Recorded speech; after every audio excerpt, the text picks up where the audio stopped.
What's up, guys? Welcome to the Fantasy Mafia podcast. We are back to finish up our final 10, our first 10 PPR redraft running back rankings that we did a consensus of. We had 10 of our admins put together their full rankings list, anywhere between 24 to 50 running backs on each person's list, and then compiled them all together and made a top 30. So this is the third episode of the installment where we're talking about the top 10. Obviously, you're going to get your Christian McCaffreys and your Saquon Barkleys, and then there's some other ones that not necessarily any surprises, but a lot of guys that are going in the first round at the turn of the second. We'll be talking about them. So before we get started, let me just introduce you guys to my two co-hosts. They've been with me the whole time: Jordan, aka Dr. Fantasy, and Zach, aka Apex. What's going on, guys? What's going on today, Jordan? Absolutely everything is going on today.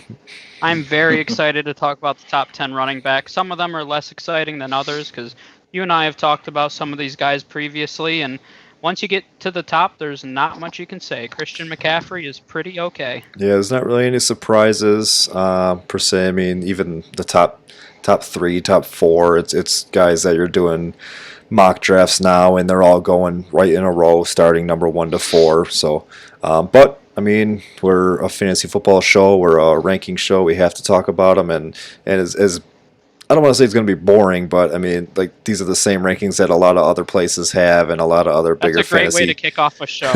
a lot of other fantasy sites have. So nothing real spectacular and amazing, but we're going to get it done. I got to get excited about this. Let's get excited about this. These are going to be your league winners here. These are going to be guys that are going to be putting up 25 points a game. So we are talking about Miles Sanders, so yeah. Did you just spoiler alert? Oh, I'm sorry. Oh my gosh. Apex. He actually fell outside of our top 30. Apex, how's it going? How's your week been going so far? Oh, going pretty good. I've been watching a lot of the Doctor and Ride Dog do some baseball talk, so I've been kind of getting into that.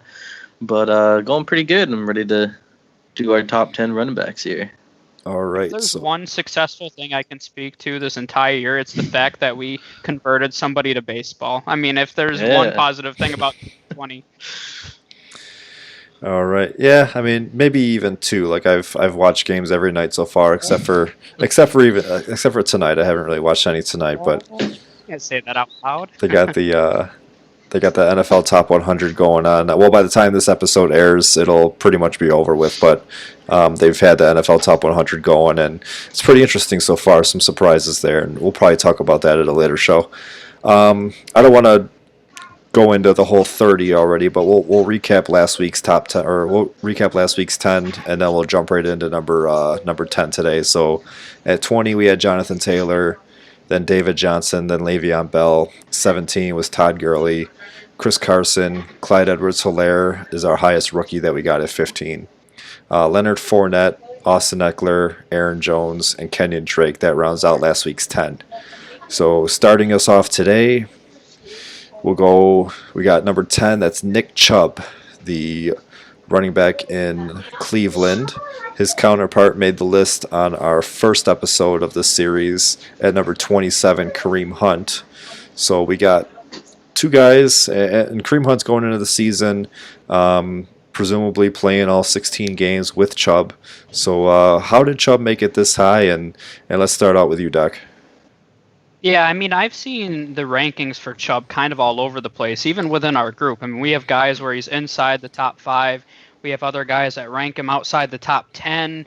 I've seen other sites that have had him ranked 15th and beyond. So really, people are all over the board. I'm kind of somewhere in the middle. I think 10 is very fair for him.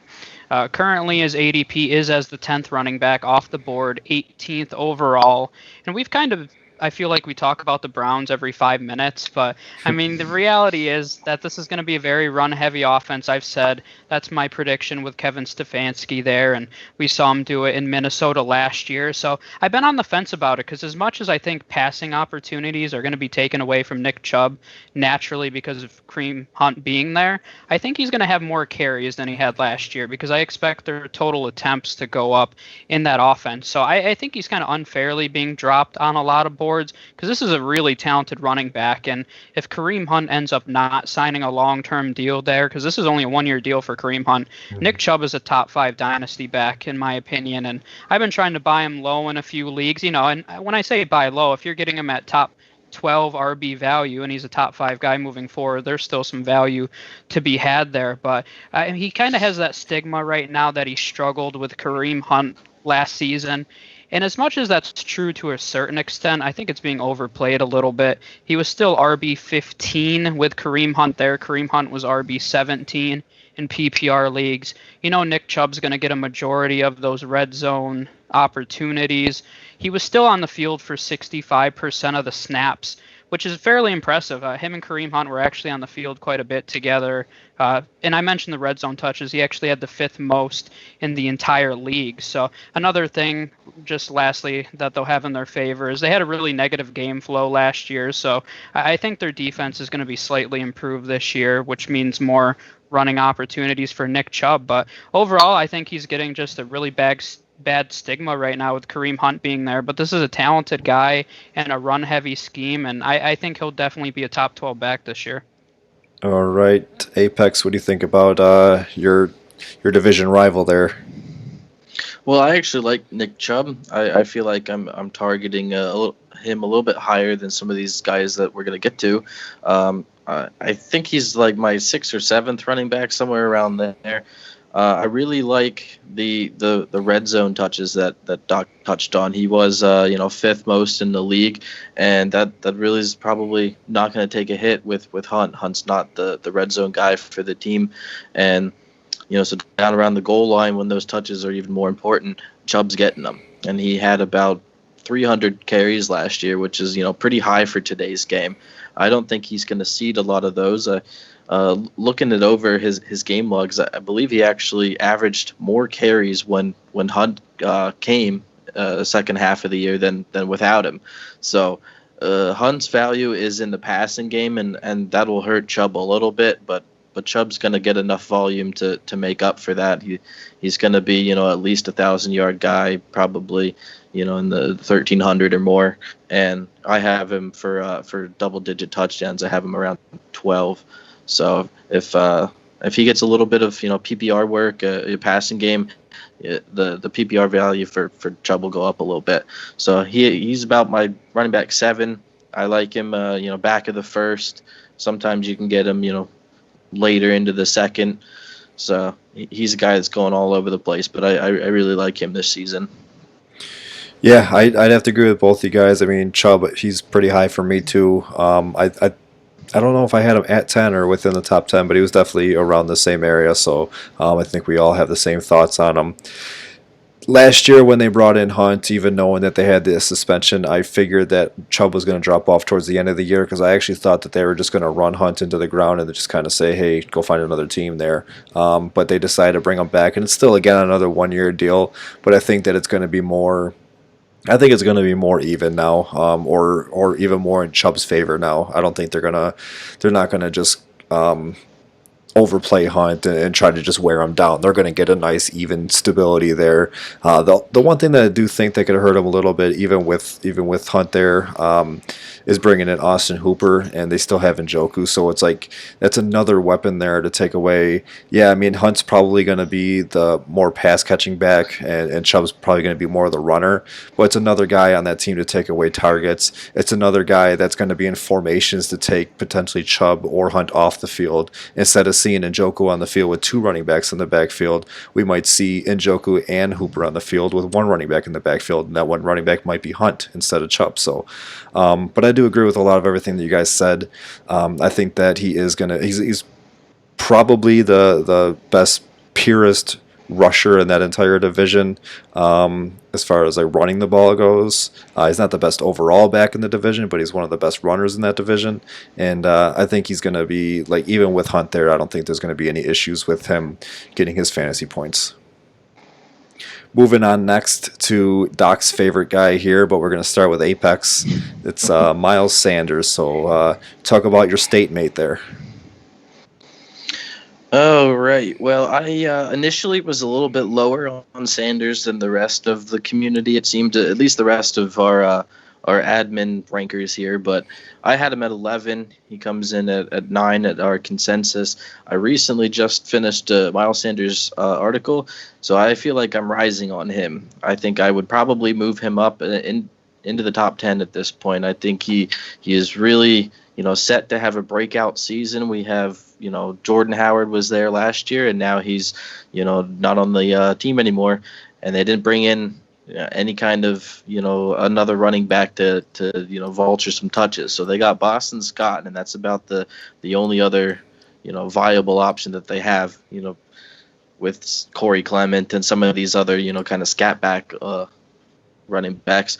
So I think Miles Sanders is ready to have a nice year to break out this season. He had about 1,300 yards last year in his rookie year. So to think what he could break out to is, a little mind-boggling if he could increase on that number and his touchdowns could go up. But he's used all over the field. He isn't just the guy that was Barkley's backup in college. Like, he's come in and had a really strong rookie year, and now he looks to build on that in the second year with, the bulk of the opportunity there. He's heavily involved in the pass game. I think he had over 50 receptions last season. So if he can maintain that, he's definitely a candidate for a breakout, and could even show enough potential to crack into the top 5. Doc, I know you got some nice things to say about Miles. Let's keep it No, short. I hate Miles Sanders. He's terrible. No, I mean, I'll first say, just because I want to go on record saying this as many times as possible, so when I'm wrong, I can mock myself later. But I've said that I think he's going to be a top 4 running back this year. I don't have him that high in my rankings. As we discussed previously, even if I think a guy is going to finish top 4, that doesn't mean you reach for him in that spot. You wait for him and you find value there within the draft. I mean, a lot of my argument just kind of boils down to a snap share percentage, which a lot of that has to do with Jordan Howard leaving. Over 40% of the snaps are going to be available to Eagles running backs this year. And I see a lot of Boston Scott breakout articles, and that just makes me want to jump out my window here. Because, I mean, don't get me wrong, Boston Scott's going to get touches, but is he going to take the entire 40% that Jordan Howard had? He will absolutely not.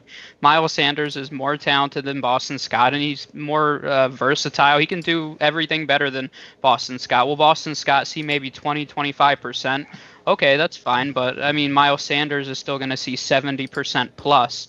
And when you look at it last year, he only had 53.7% of the snaps played for the season, which is higher than you would think, but he had 5 games where he was under 35%. So in the beginning of the year, he really wasn't being used at all. So it's really impressive when you look at it at the end of the season, and he finished as the PPR back number 15, considering really there was 5 or 6 games where he was barely playing. So I think there's a lot of opportunity here for him. If you see him go up to 70% in terms of the snaps being played, I think you can see him jump into that top 5. And overall, it was impressive, too, last season. Of all the running back touches for the Eagles, he only had 48% of them. When you look at elite guys like McCaffrey, Barkley, those guys, Barkley's 88%, McCaffrey's 91%. So, you're talking a huge difference between Miles Sanders and these top backs. So if you see that number jump up to 75%, that's going to directly correlate to more production for Miles Sanders. That's the reality. And I think that you could see him with a year where he has 1,700 plus yards, 12 total touchdowns. I really believe that because he had 1,300 as a rookie in a limited role. So I think the sky is the limit for him this year, and I have big hopes for him. Yeah, I've been a fan of Miles Sanders even last year. I grabbed him in a couple leagues. I absolutely love his opportunity there. Apex kicked it off the right way by saying that they lost Jordan Howard and they really didn't bring anybody else in. So, I mean, he's really not competing with anybody in that backfield. Peterson is a by committee type coach, but there's really no committee there. There's nobody for him to. There's nobody that. I mean, Boston Scott's going to get some touches, but it's not going to be like a 60-40, 50-50 split. It's going to be Miles Sanders, and then Boston Scott's going to come in just like a Reggie Bonifin's going to come in Carolina. Is not going to really do much unless the starter goes down. Miles does return some kicks. I don't know if they're going to take that away from him this year to limit some injury risk. just keep him on the field on offense. So we'll see. But if you're in a league that has kick return and punt return yardage, then Miles Sanders adds a little bit more value. Obviously, touchdowns are touchdowns. That's every league should have kick return and punt return touchdowns. But if you're in a league where there's yardage, then Miles Sanders might help you out there. But even without that, I mean, he's a top 10 back. I think that I think nine's a really good spot for him. You can get him right at the turn, kind of pair him up with like either the next guy we're going to talk about or Nick Chubb.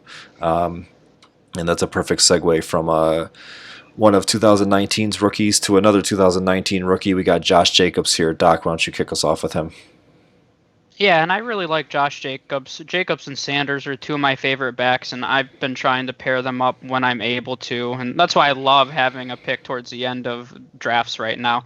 I love being on that turn and really have your choice of two young running backs, whether it's Chubb and Jacobs or Sanders and Jacobs. You really have a lot of flexibility there. And, the big thing with Josh Jacobs is I'm not as confident that he's going to get more touches than he did last year. There's been a lot of coach speak, John Gruden coming out publicly saying Josh Jacobs is going to be more involved in the pass game. And if that's the case, I think he's a candidate to slide into that top 5, and I've mentioned that twice now, but once again, you're kind of assuming they're going to take on a larger role. And with Josh Jacobs, they still have Jalen Richard, and I know that's not a huge name, but he's a solid pass catching back.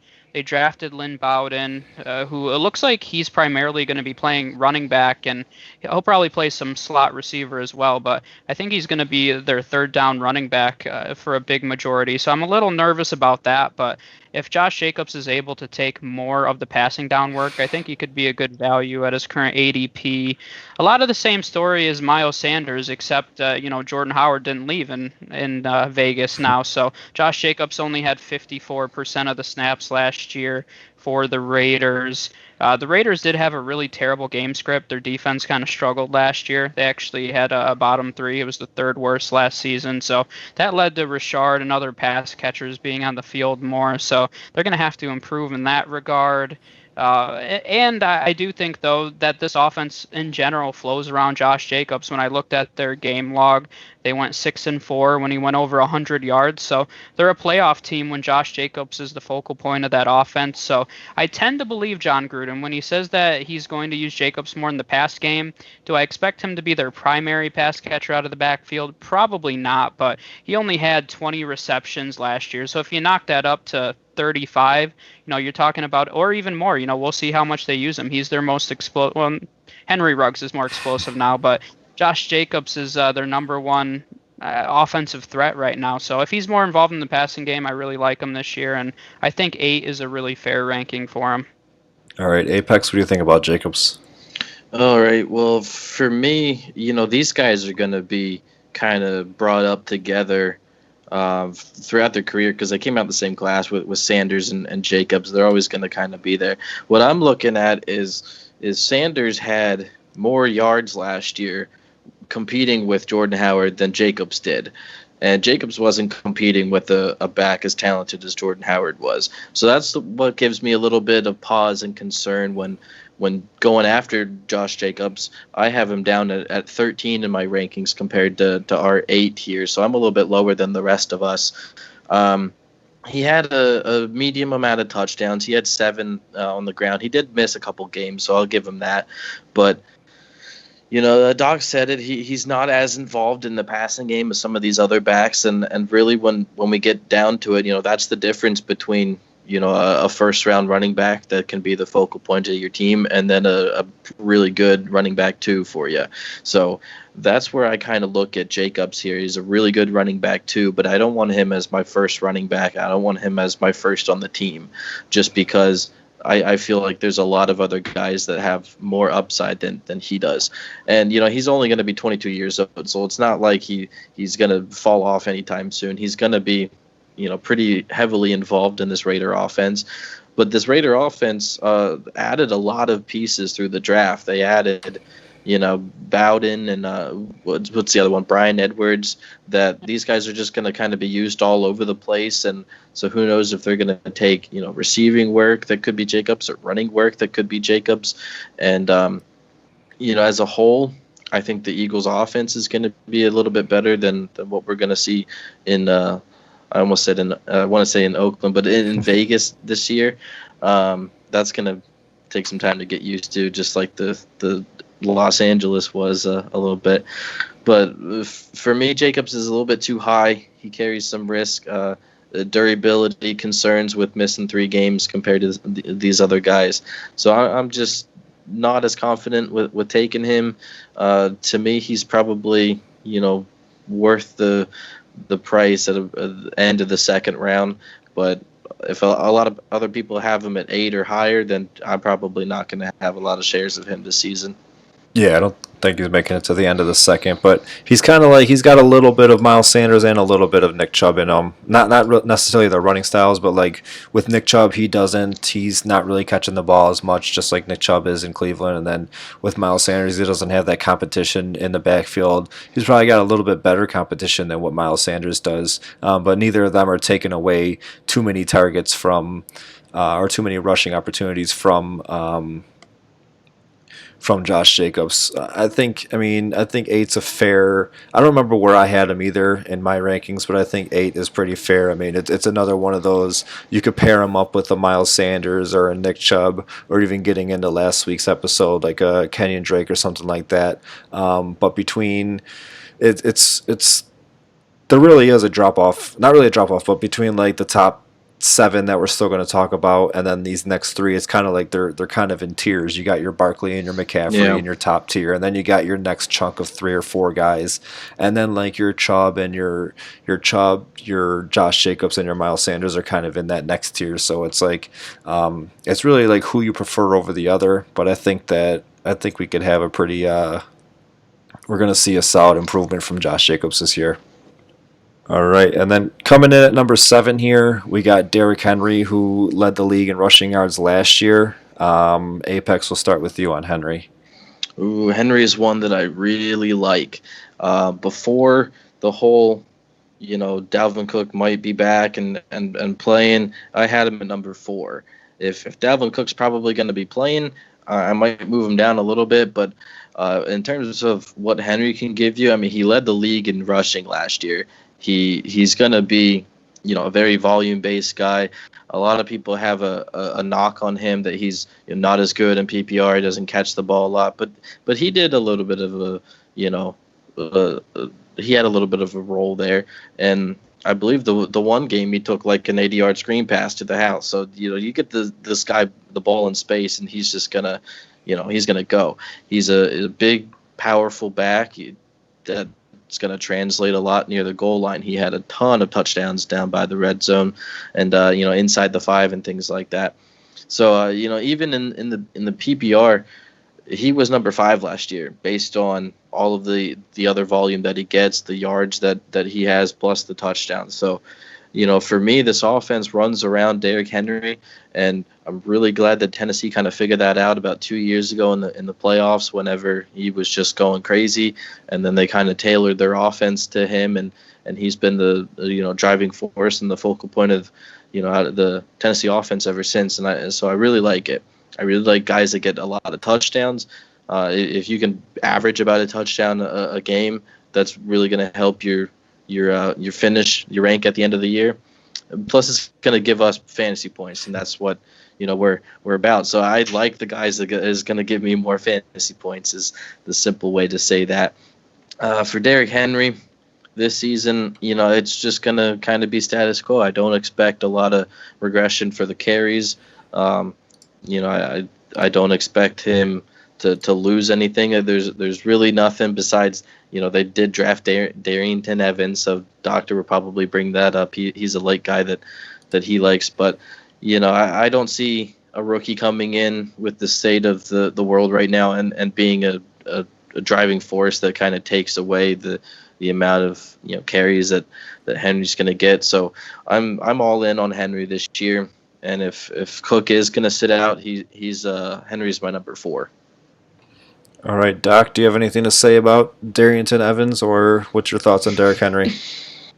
Yeah, I mean, the thing is, I hated Derrick Henry like 2 months ago. I mean, I've risen on him a little bit because when I started looking at his individual game logs, I mean, you can't make this up. I mean, they were 8-0 in games where he went over 100 yards. I mean, that's insane. I mean, that it took him that long to figure that out is probably even more insane. But, I mean, and he kind of mentioned my biggest problem with taking him early in PPR leagues is I really feel like we saw his ceiling last year. And maybe he produces similarly in the run game, but I really think we saw a ceiling. And he was number 5 in PPR leagues last year. So he did produce. But, I think I'm just. It is. It's the fact that he's not overly involved in the pass game. You did mention he did have an 80-yard screen pass, and he only had 200 receiving yards on the season. So, I mean, that was almost 50% right there. And when you take that away, that's almost an outlier at that point. Of course, you still get the points for it, but the year before, he only had 99 receiving yards, So, realistically, that's the kind of back that he is. I mean, I like Darrington Evans. He's not going to take away carries or opportunities from Derrick Henry. It's more, I really like him in PPR leagues as a nice stash because I do think that he's a guy that maybe can get you 40 to 50 receptions in a part-time role, and he's barely being drafted. So I do think he has some value there. But yeah, I mean, in the end, I think his ceiling is limited. I mean, it's similar to Josh Jacobs. I think they're similar, except that Derrick Henry has a higher opportunity share. But I mean, if Derrick Henry ever got involved in the passing game, he could be the number 1 back in fantasy. But I think his upside is capped right now until that happens because there's a lot of points to be had in PPR leagues in the receiving game for backs, and he's just never going to be that kind of guy. So I still have him. He's obviously in my top. I won't say obviously. He wasn't initially, but he's in my top 10 now just because I think he's so integral to what the Titans do as an organization, and I think that's what Mike Vrabel wants his organization to be known for, is a Derrick Henry ground and pound, make him bleed at the mouth kind of team. So I like him, but I just think that his upside's slightly capped. Yeah, I'd have to agree. I was never really a big Derrick Henry fan. I mean, there's other guys that when I'm drafting and Derrick Henry's there staring at me in the face, and there's another couple players, I'm probably going to go with the other couple players. I mean, if you want to name a couple right now, and I'll tell you who I would rather take over Henry, we can do that. But I don't want to waste too much time. But he's obviously he's good. He Tennessee goes through Derrick Henry. That's the whole offense right there. They did just pay Ryan Tannehill a nice 4-year extension. They got A.J. Brown there, so they might try to pass a little bit more. But they're going to be a run-first team. I don't remember where I had him in my rankings either. I should probably bring my rankings up because I said that every single time. So in the meantime, when you guys will talk about the next day, I'll bring my rankings up. But when we first put the list together, this was before Derrick Henry even got that extension. I don't think there was any doubt that Derrick Henry wasn't going to play this year and that he wasn't going to get extended or anything like that. But so I don't think that went into anybody's factor into where he's ranked. So I think his ranking is perfectly fine with where everybody ranked him. But I do think Evans is going to be he's going to be used a little bit more than any other running back that's been behind Derrick Henry before. It's not going to take away too much. It's obviously, and then with Henry not doing anything in the passing game anyways, it's not going to hurt there. I think Evans could be a little bit better in the passing game. Where I don't like Henry, and this is really unfair of me to say, is the style that he is. He takes a lot of hits. He had he had more than 400 touches last year between the playoffs and his passing and all of his rushes that he had. So, I mean, that's obviously he didn't get to the end zone 400 times and he didn't get tackled 400 times, but he took a lot of hits last year. The year before, he was well over 300. So, I mean, that's almost 800 touches that he had over the past 2 years, which you're seeing guys like Christian McCaffrey get, and Barkley, if he didn't get hurt, he'd get that too. But it's like his big body bruiser style back it just scares me. I mean, I think that he's like I said, he's not really injury prone, but he's the kind of guy where like one knock can put him down for a little bit because just of how he is. And like I said, that's unfair of me to say, but it's just I'd rather. How unfair of you to say? I'd rather go a different route than go with the Derrick Henry. I think he's more the one giving out the hits. He is, and that's it. But he's he's giving out the hits, but at the same time he's receiving contact too, and that I just don't like that. I mean, it's if you have like a Darren Sproles in that same situation, he could easily tear an ACL by cutting and juking. So it's like, I mean, it's a bad argument, but he's getting a lot of bodies on him. Yeah, I mean, I agree with you to a certain extent, but I don't think we're at that point yet. I mean, he's still young enough. That's only 2 seasons. I think the best comparison is still Marshawn Lynch when you think of what he did. I'm looking at Marshawn Lynch's stats right now, and he had about 6 peak seasons. And when you think about Marshawn Lynch in general, I mean, he did fall really fast, and he started to his production really dip. So I think, maybe Derrick Henry, he's not going to be the kind of back that has a 15-year career. Not that any running back does anymore, but I think you'll see maybe 6 peak years or so. So I don't think we're quite there, but I definitely get what you're saying. All right, so I'm just going to put my foot in my mouth, and I brought up my rankings here. I had Derrick Henry at 5th, so actually I had him higher than what we have him as the consensus. And just Yeah, to you jerk. backtrack, just to backtrack a couple, I had Nick Chubb at 8, Miles Sanders at 9, and Josh Jacobs at 10. So that's where we're caught up to my rankings right now. Going in number 6 here, and I bet Caveman wishes he was on this episode here because we're going to be talking about his favorite guy, and that's Joe Mixon. And I think it's up to you, Doc. Let's hear your Joe Mixon thoughts. Well, so I'm excited that the Caveman is not on this. Sorry, Caveman, if you listen. This would be a Love you, 3-hour show if he was. Yeah, we don't need a 3-hour Joe Mixon explanation. So this is about right for where Joe Mixon is going right now. 7th running back off the board, 11th overall. Last season, he finished as the RB13. At first, and I mentioned it with Miles Sanders, I always look at opportunity share and the snap percentages first.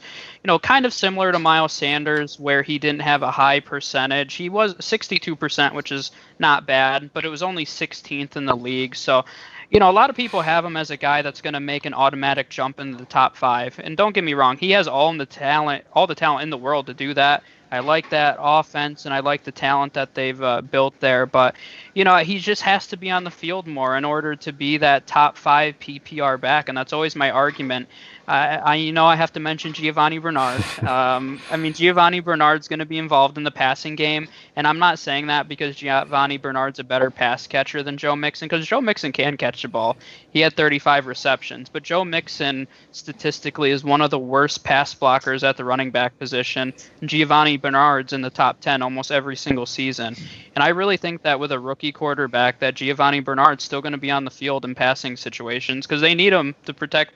They just spent the number 1 overall pick on Joe Burrow. You can't let him get decked by Joe Mixon. So we'll see if that plays out. Maybe Joe Mixon's been working on that in the offseason. It's obviously pretty easy, not easy, but you're able to improve as a pass blocker in the NFL. But I think that's what's really holding him back right now.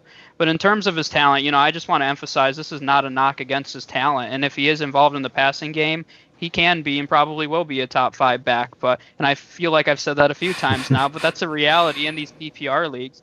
When you look at Barkley and McCaffrey, there's no doubt they're going to be involved in the pass game. But we start getting to these really talented backs that we're saying, okay, there's a lot of ifs with these guys, and if one of those ifs comes true, then they're a top 5 back. But the reason that he falls slightly outside the top 5 is because I'm not 100% confident in saying that about him. All right, Apex, what are your thoughts on Joe Mixon? All right, well, I don't really like when my running backs pass block because that doesn't give me fantasy points. And keeps him on the field, though. Well, yeah, but I'd rather him be on the field and then go out for a route to catch the ball. So, that's what we see with some other teams, that they kind of counter the weaker pass blocking running backs with them just going out and, catching the ball. So, but beside the point, I know that's important, but I just wanted to throw that little nugget in there. Joe Mixon gets a lot of touches. He had, almost 280 carries last year on a pretty bad team. I mean, this team got number 1 and drafted Joe Burrow for a reason, because they were so bad last year. But even the team as a whole was bad. Joe Mixon was getting the ball, carrying this offense. I would like his efficiency to go up. He only had 1,100 yards on the ground, because of the bad team. So if he's going to get 280 carries and ups his average a little bit, to maybe 5 a carry instead of 4, then we could see him be cracking 1,400 or even higher. I would like his touchdowns to go up. Yeah, and I believe that's possible with bringing Joe Burrow in. I feel like this offense as a whole is going to take a step forward. Obviously we had Andy Dalton last year, and some other 1 or 2 week starters that just kind of see what they had. But we're probably going to have AJ Green back, and we're going to have Tyler Boyd. So Burrow has a lot of options to go, and I feel like that's going to make this offense better and a lot easier for Joe Mixon to find running lanes and to really rack up his yardage there.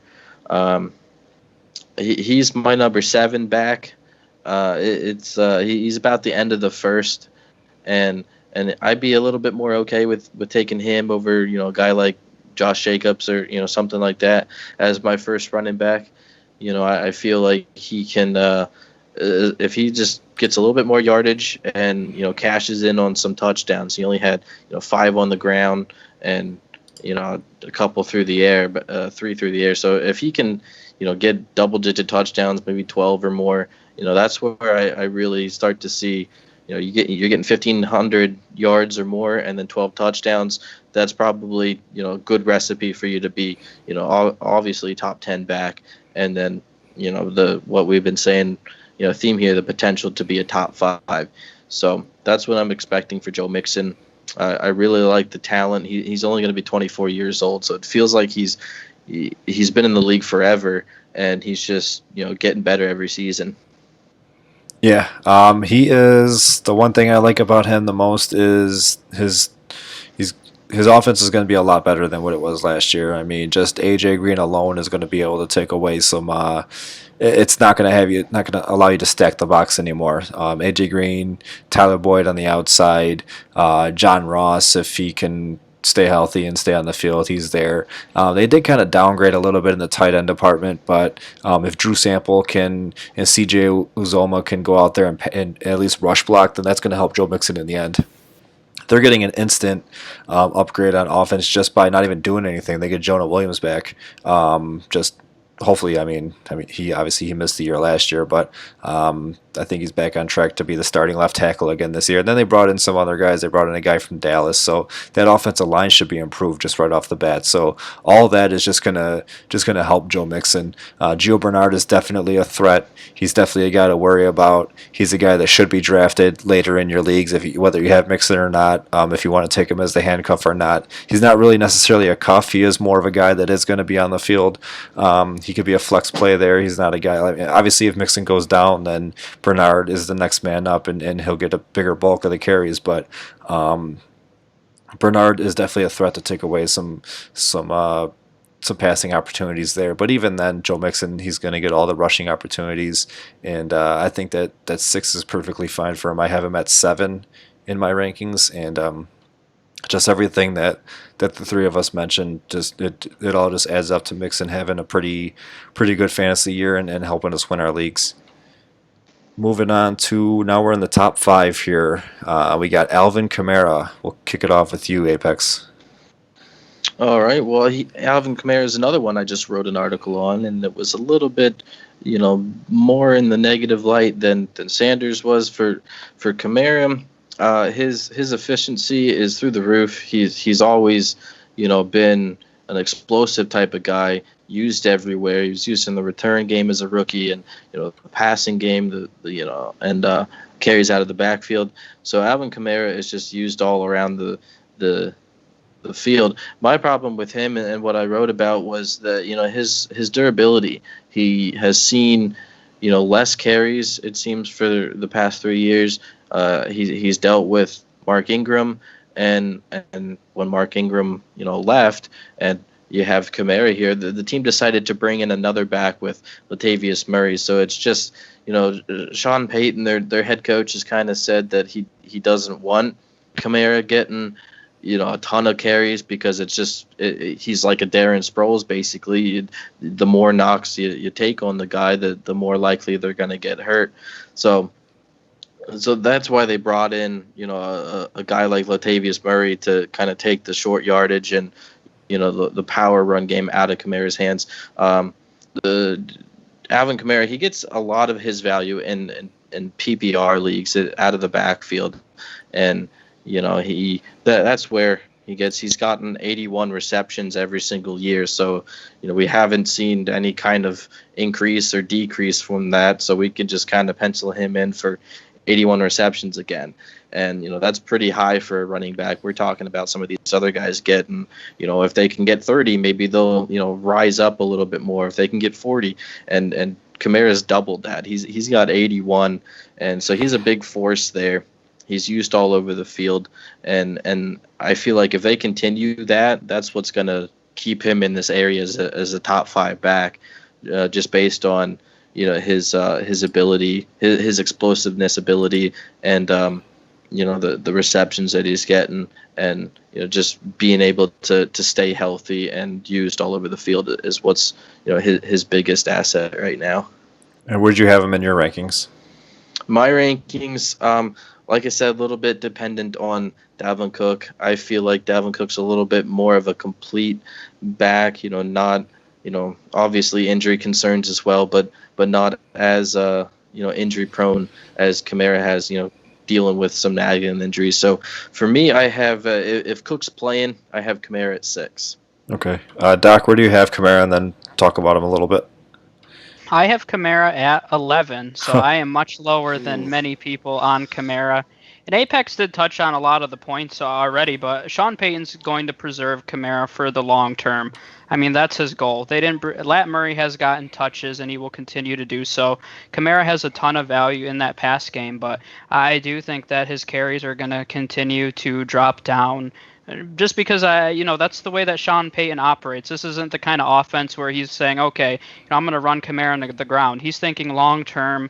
He wants to use him for the long term, so he'll be involved. You already mentioned he's at 81 receptions every year. Pencil it in. He'll probably have 81 receptions this year, but I do think that those rush yards will come down a little bit. And when you look at what he did last year, he was 8th in PPR formats in points per game. So, I mean, I think it's fair if there's even a small amount of regression in the running game, he falls a few spots to 11. So I personally don't see why a lot of people have him in the top 5, just because he slowly has gone down. He was top 4, then he was 6, now he's 8. So I just see a progression of him slowly not being phased out, but just being used less and less. So I have him number 11.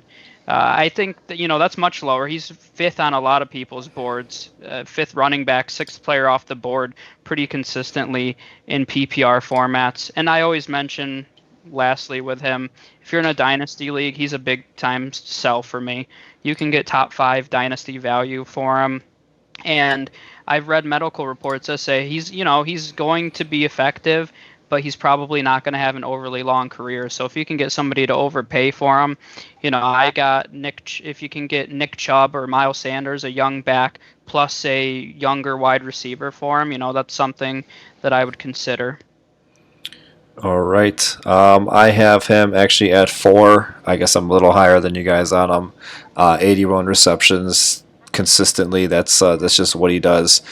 He has, I think that a lot of his why he went down, and not even that I think, it's obvious that why he went down last year is because of his touchdown regression. He went from 13 in year 1 to 18 in year 2, all the way down to 6 last year. So, I mean, just give him a couple more touchdowns, whether it's in the passing game or I mean, Latavius Murray's there in the rushing game, so give him like 2 or 3 more in the passing game, and that's another 12 to 18 more points. That's going to obviously bring his points up and maybe finish, instead of 8th, maybe finish 6th or something like that, which is still obviously lower than what I have him. But yeah, I mean, you could pretty much pencil him in for 81 receptions, about 800 yards. Last year, he even regressed in yardage too. Like his yards per reception wasn't that much. But Michael Thomas teams are going to try to stop Michael Thomas. They're not going to let him catch another 149 balls again. That's going to open up a little bit more in the passing game. That's going to open up a little bit more in the rushing game for Kamara. They brought in Emmanuel Sanders, which is probably the best number 2 that Michael Thomas has had since he's been there. And this is probably one of the top duos of wide receivers that Breeze has had. I mean, he's had Colston in the past. He's had Cooks in the past, but I mean, between Michael Thomas and Emmanuel Sanders, that's a nice 2 on the outside, and that just opens up Kamara. So I could see him, even with the same amount of receptions, getting more yardage. He possibly has a chance to even get more receptions this year, and then getting into the end zone a little bit more, which is going to obviously give him some more points. Going into our top 4 now, we got Dalvin Cook. This is a guy that you've brought up a couple times already, Apex, and I believe it is not your turn to start. So, Doc, why don't you go? You cannot talk about him. But yeah, I mean, we've mentioned several times if he holds out. I really don't believe that Dalvin Cook's going to hold out. And if he does, he needs to get a new accountant because there's a lot of financial ramifications if he sits out this year. And with the new agreement that they struck for the 2020 season, he would literally come out in the red if he doesn't play this year. So I do think he's going to report. I think he's going to play with no issues. And that's where I stand on it. So for me, I think that he's number 4. Yeah, I mean, you could maybe argue that you want to put him above Ezekiel Elliott just based on the volume that Cook had last year. But when you look at it last season, he had the second most fantasy points per game. There are some injury concerns there. He's missed a few games the past few seasons. And, I wouldn't be surprised if they got Alexander Madison a little more involved just to keep Cook fresh. But at the end of the day, this is an offense that revolves around the run game. They were 4th in rush attempts last year. He had 53 receptions, right around 1,650 yards. So, I mean, he put up huge numbers. He's going to continue to get their red zone touches. The only thing that you really can hate about Cook is the fact that he may sit out, number 1. And number 2, if you're concerned about the injuries, which any running back can get injured, so I'm not overly concerned with it. But I think that there's a lot to like here, and he's my number 4 guy. All right, now you could talk about him. Well, what I like about Cook is, what he did last year. Doc mentioned being the second running back in points per game, and that was really evident. He had over 1,600 yards as well as 13 rushing touchdowns. So that's what I'm kind of looking at whenever I want a first round running back. I want the guy that's going to get me the yardage, get me the receptions, and then get me more touchdowns than some of these other ones that we're talking about towards later in the top 10. But so he did that last year, missing 2 games. So that speaks to the injury concern that we have of him. But projecting out, if he were to play 16 games, that's what I think he could be 1,800 yards and then be a 15-plus touchdown guy, easily. As it is now, he's heavily involved in the passing game, and I think he'll have even more opportunity after the team traded Stephon Diggs. So I think that's going to open it up for him. He's probably going to be the second target, there for Cousins, behind Thielen.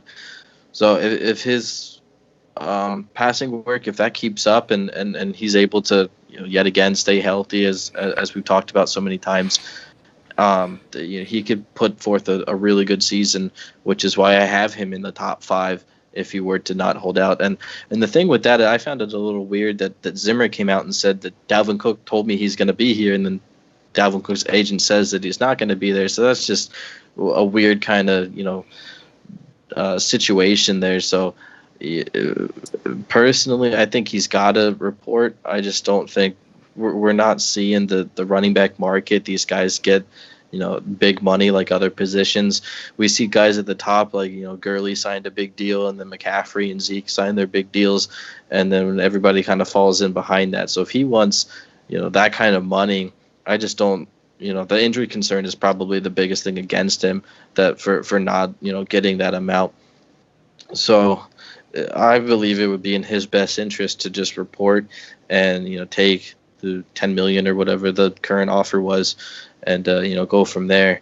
If he's on the field, if he's going to be healthy, I don't think Madison's going to be a big factor in taking away the bulk of his carries and his time in the pass game. So a lot of ifs and buts kind of factors that we have here with Cook, but he showed he's been pretty dominant since he came into the league. Even as a rookie, he came out in week 1 in that Monday night game and really put on a show and just was the focal point of the offense. So he is super talented and definitely an integral part of this offense if he's on the field. Yeah, no doubt. He's like I said, we got him in at number 4. I think it's more so the holdout that's scaring people away more than the injury.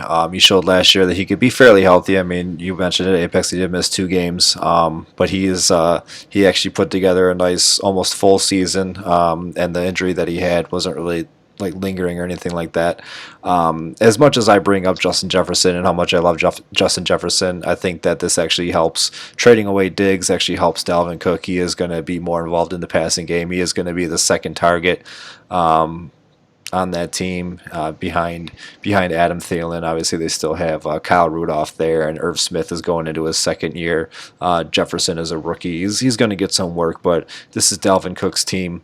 Doc, you brought up Alexander Madison. He's going to come in and kind of help out Cook and keep him healthy, but that's pretty much that's what he's going to do. Madison is one of the best handcuffs to own, and if you have Cook, maybe draft Madison and late if you can. I mean, he is going a little bit higher than what you want to draft a handcuff, so maybe avoid him. But he's one of the better handcuffs to own. But Dalvin Cook, this is his offense. They want to run the ball a little bit more. They extended Cousins, I believe, for another 2 years, but they're still they're gonna rely on the run game, kind of like Tennessee is right now. But they have a little bit of a better passing game than Tennessee, but they're gonna rely on the run game, get the ball in the Dalvin Cook's hands, and try to win games that way while trying to build that defense back up that they lost a lot of key pieces. Going into number 3 here, and we're gonna start with you, Apex. It is none other than Peyton Barber. Oh, great. Awesome. You weren't prepared for that. No, just kidding. It's Ezekiel Elliott, the Dallas Stars. All right. Zeke Elliott, what can you say about him? He's been a top 3 back for the last 4 years since he came into the league. He's always up in this range, number 1 or 2 or 3 or 4, anywhere around this range. So now we're getting into the elites of the position, the heavy hitters, the ones that are going to be your league winner. And consensus, he's the 3rd pick off the board. So only the 2 guys ahead of him are being taken higher in fantasy drafts. And for Zeke this year, I like that he gets the carries, man. He never. I don't think he has had a season below 300, except for that year that he faced the 6-game suspension. But, on pace, he probably would have exceeded 300. He had 301 last year, so he's just the guy that's always involved, getting the ball. He's the first, second, and third down guy. There's not really Tony Pollard's there, but he's not really the same kind of physique as Zeke. And taking away some of the opportunity there for Elliott. He had double-digit touchdowns, so he really, came through for you last year after, not having as high touchdown total the past couple seasons in 2017 and 2018. But last year gave you a dozen, so that was awesome. He is always used in the passing game. He had 77 receptions a year ago, and then this past season he had 54. So it went down a little bit, but 50 is kind of the mark that we're talking about. It can be a top 5 guy, can be an elite runner, and he's kind of flirting with 2,000 scrimmage yards here with the rushing and receiving. So I feel like he can hit that total. I mean, he came pretty close last year, maybe 1,800 or so. But, I feel like he can hit 2,000, yards from scrimmage, just based on the volume that he's getting. And he's an elite fantasy asset with the double-digit touchdowns that he presents. And, I don't really see that number kind of going down. So, Zeke is definitely locked in as the 3rd running back and 3rd overall fantasy player for you. All right, Doc, what do you think about Zeke here? Yeah, I mean, if you don't have McCaffrey, Barkley, and Elliott in some sort of order in your top 3, then you should just stop playing fantasy, honestly. I mean, it's that extreme for me. Like, I think there's a lot of question marks, even when we start talking about Cook and Kamara and Mixon and the guys that we have going through the top 10. But to me, the difference between Zeke and then Barkley and McCaffrey, and this might sound a little crazy, but I think Zeke is less important to the Cowboys offense than Barkley is to the Giants and McCaffrey is to the Panthers. And to me, that's the difference, is the Cowboys have an elite offensive line. They have elite wide receivers. And when you look at the Giants, they have some interesting weapons. Offensive line wasn't great last year. the Panthers, same thing. A few questions along that offensive line, but it doesn't really matter for Christian McCaffrey. I mean, he had 92% of their running back touches last year, and that's just insanity. I've never seen that in my life. And when you look at Zeke, it's just, all of his numbers are elite. He's top 5 in literally every single metric you could possibly measure. So, I mean, everything about him is elite. He has a great offensive line. They have great weapons. Now that they don't have Jason Garrett, I'm even more confident that he's going to perform.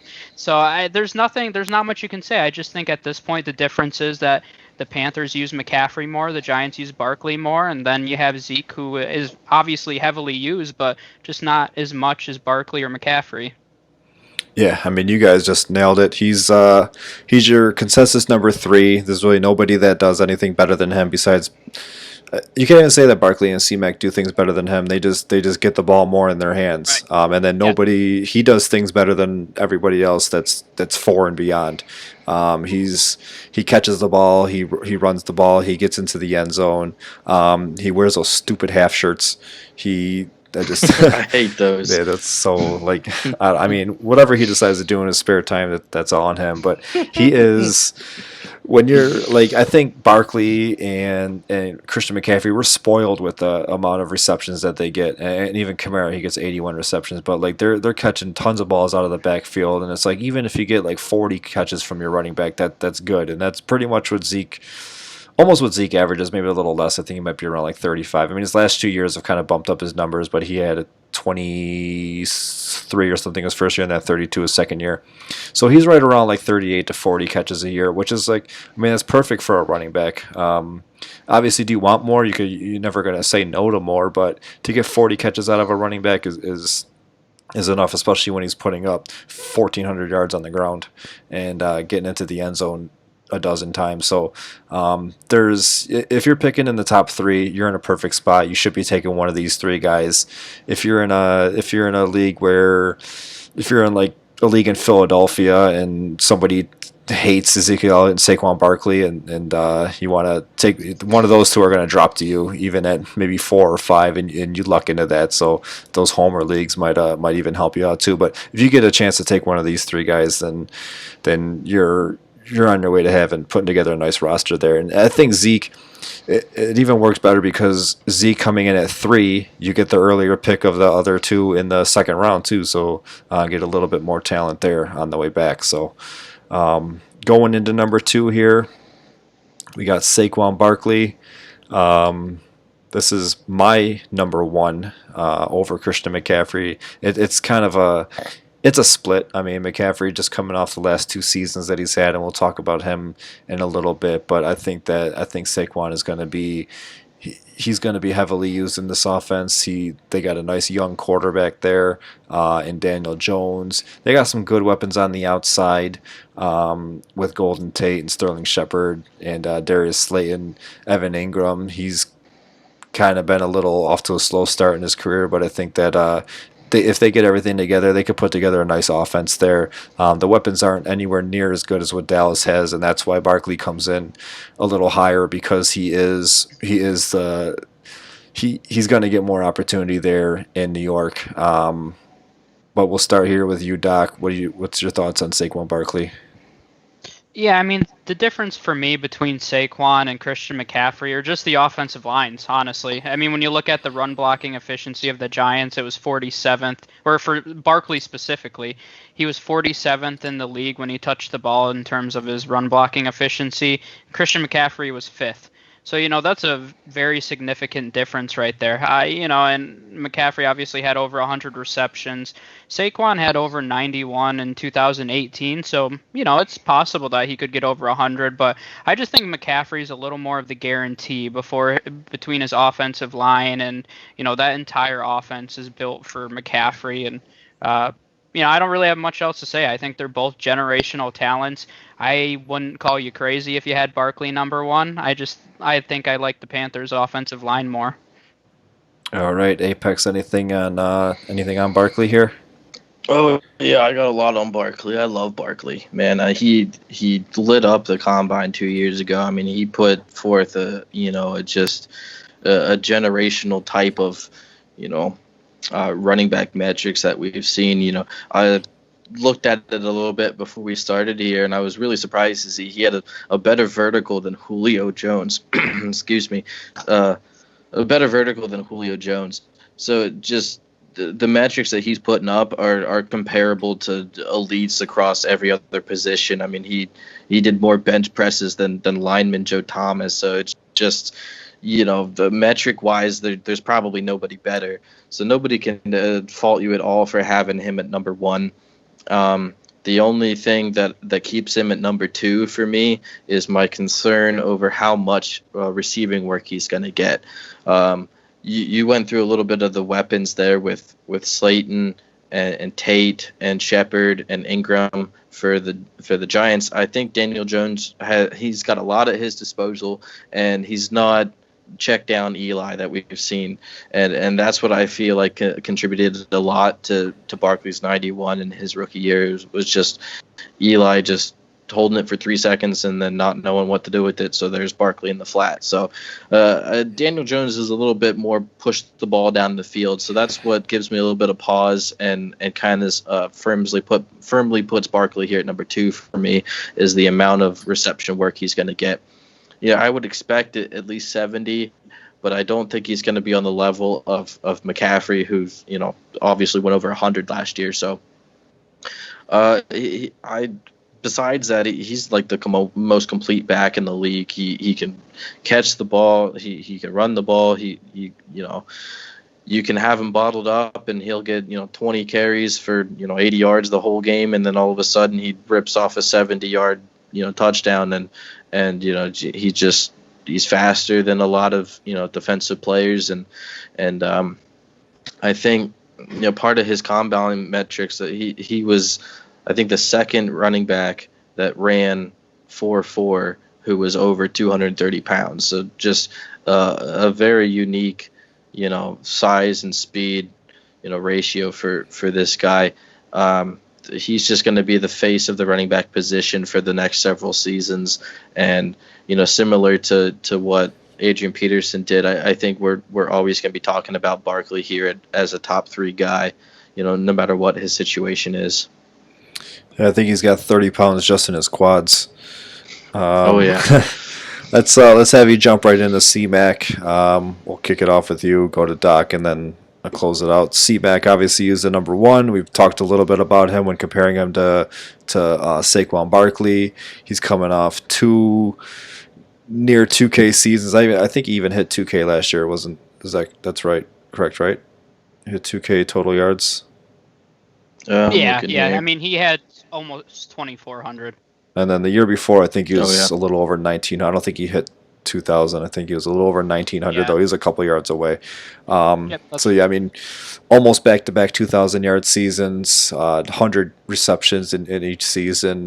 He just does everything for this offense. Last year, they were out Cam Newton for a lot of the year, and then Kyle Allen and Will Grier came in, and he still put up the kind of numbers that he had, which might have even helped him. I mean, just checking down to him. But they have a little bit of a better offense this year with, I mean, they really didn't change much. They brought in Robbie Anderson and they brought in Teddy Bridgewater, so it is a little bit of a change. They brought in a new coach and they brought in a new offensive coordinator.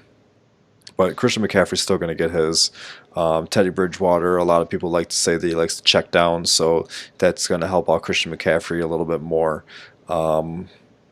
DJ Moore's going into another year. He's one of my favorite receivers, and he's not really going to take too much away from McCaffrey. So he's still gonna do his thing. And Apex, what are your thoughts on Christian McCaffrey? Just what can you say about him besides just how awesome he is? I mean, he had 1,000, almost 1,400 rushing yards and 1,000 receiving yards. So he's all over the field for this guy. And what sticks out to me is that when we look at a guy like Kamara, who's heavily involved in the pass game, McCaffrey's even more. I mean, it's one thing to say he just gets 100 receptions. I mean, that's insane for a running back to get and can't just be overstated. But McCaffrey had 116 last year. I mean, we're kind of getting into the numbers what, Michael Thomas can put up, or, Marvin Harrison or Antonio Brown. These reception guys that just are elite at, getting the ball and doing something with it, and McCaffrey's right up there with him. The other thing that jumps out with the 116 receptions, you would kind of expect his rushing totals to be down a little bit, but he had almost 300 carries himself, just on the ground. He had 287, and like I said, nearly 1,400 rushing yards. He put up an insane amount of touchdowns, and he's been super durable. Like, he hasn't missed a game since he came into the league. So you would think that, man, like you brought up with Henry, my running back is touching this ball over 400 yards for 3 straight seasons almost, and he hasn't missed at all. Like, so some people will say that that's probably reason for him. He might get hurt because he's taken the ball so much, but until it happens, McCaffrey's just an absolute stud, and I think locked in as the number 1 guy this season. Yeah, no doubt. If you talk about McCaffrey, I haven't even thought of injury in my mind. It's just something that you don't put together, something that doesn't get brought up. So, Doc, let's your quick thoughts on Christian McCaffrey. Throw some numbers at us or whatever it is that you do. Whatever those number thingies are. I mean, number one, I think it's insane. He's only 24, and for some reason, I feel like he's been dominating the league for like 10 years now, just because how much he touches the ball. I mean, he really has already touched the ball enough for an entire career for some running backs. So, I mean, and Apex already touched on a lot of it. I mean, the one thing I'll just say in general, I love watching him. I mean, he reminds me a lot of Marshall Faulk. I mean, I watched Marshall Faulk growing up as a Rams fan, and he's even more involved in the passing game. Marshall Faulk had 1,000-yard season, I think, in '99. But besides that, I mean, McCaffrey's way more involved. But a few fantasy points. We haven't really talked too much. I mentioned it a few times, the game script, but that's one of those things, once again, that's huge in the favor of Christian McCaffrey. The Panthers defense really struggled last season. They had the second worst game script, which is a good thing, meaning they're passing the ball a lot for McCaffrey. And, I mean, their defense this year, it's going to be really young. They spent every single draft pick they had on the defensive side of the ball this year. They're going to go through a lot of growing pains, so I don't expect McCaffrey's passing volume to really dip at all. And I mentioned this in another episode. This is insane, but I actually think McCaffrey could be even better this season. I think if you were going to pick an offense that was tailored for a guy like Christian McCaffrey, it's a Joe Brady kind of scheme. I mean, when you read, Joe Brady's philosophy, he says, my goal is to get my playmakers in space. And if that's not what you want from Christian McCaffrey, then I don't know what it is. So, I mean, it's insane to say, but I really believe that he could live up to expectations and perform just as well, if not better than last year. I already mentioned earlier he had a 92% opportunity share, which I've never seen something that high in my entire life. And that just goes to number one, they have no backups. If Christian McCaffrey goes down, this team is just going to explode on the spot. But, I think that pretty much sums it up. I mean, he's a generational talent similar to Saquon Barkley, and I enjoy watching him. All right, so that about does it for our running backs. We over the past 3 weeks we went over our top 30 consensus rankings. We'll also throw in a few of our own personal rankings and why these players might be ranked where they're ranked. Today we went over starting with number 10, Nick Chubb, Miles Sanders, Josh Jacobs, Derrick Henry, Joe Mixon, Alvin Kamara, Dalvin Cook, Ezekiel Elliott, Saquon Barkley, and then rounded it out with Christian McCaffrey as your number 1 running back in PPR. Might even put him close to number 1 in non-PPR too. So, but that's your top 30. Well, that's your top 10 for today, but your top 30 if you've listened to the last 3 weeks. Anything you guys want to talk about? Are there any running backs? And now just looking back at the list, anybody that it took us 3 weeks to do this, plus the list was probably a week old before that. So we're looking at about a month of rankings here. Anything that you guys would change at this very moment that even going back into the last 2 episodes, moving up, moving down, just real quick? Just one quick thing I'll mention is that the 49ers restructured Raheem Mostert's contract. as of today, actually, of this recording. So it doesn't look like he's going anywhere. And I remember going through that ranking. We mentioned that several times that he's nothing if he's not in San Francisco. So he's a guy that I saw continue to slip down draft boards. Obviously, Shanahan's going to use multiple backs because that's what he does. That's what his dad does, and that's what his kids will do and their grandkids, and it'll go on forever. So that's the Shanahan way. But Mostert had some hot stretches. I think that he's a very solid flex running back. I wouldn't take him as your number 2, but I think that's just interesting news to note that's huge for his fantasy value this year. Apex, any changes? Anyone that you just absolutely do not agree with, or that you absolutely love? Did you love going over these 30 guys? Oh yeah, I heavily enjoyed it. I'm really surprised James Conner isn't number 1. No, I'm just kidding. For me, it's I keep saying it. It's the rookies this year. Clyde Edwards-Helaire at 15 is just way too high. Even Jonathan Taylor at 20, we're just not sure the amount of work they're going to get in, or the touches they're going to get. So I would move those down. They're lower in my personal rankings.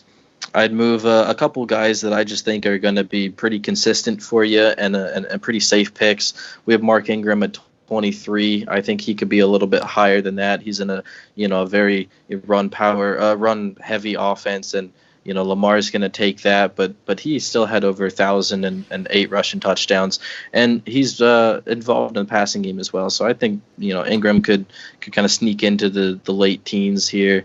That's about all I got. Besides, like I said, the rookies going down. I feel like I could open up a couple guys to move up, like a Melvin Gordon or Mark Ingram or Lev Beller. Guys like that are going to be involved in the backfield as well as the receiving game. So it's been fun. Yep, definitely been fun. I think it's safe to say that the NFC East has the best running backs of the group, putting 3 in the top 10 with Saquon Barkley, Ezekiel Elliott, and Miles Sanders. So yeah, we're going to start with our wide receivers next week. I'll probably do 30 of them, so we'll split it up into 3 episodes. And then just going on what we got going on, we got the fantasymafia.com. We have all of our articles on there. You can see our rankings on there. By the time this episode posts, our IDP rankings will have posted already, so check those out if you are in any IDP leagues. It is a little, I know we're still in we're just beginning August, but a lot of dynasty drafts for the most part are either done or just about finishing up. Maybe if you're trying to get into a few last couple dynasty drafts, those IDP rankings might help, but because you really don't see a lot of redraft IDP leagues. But definitely check them out and let us know what you think about those. Those are going to be on our website a couple days after we or before this comes out, so just it'll be up there already. Check out our Facebook pages, the Fantasy Mafia and Fantasy Hotspot. The Fantasy Mafia is pretty much where you go for all your major news. That's where our articles, the home of the articles are, and then the Fantasy Hotspot is sort of like our forum.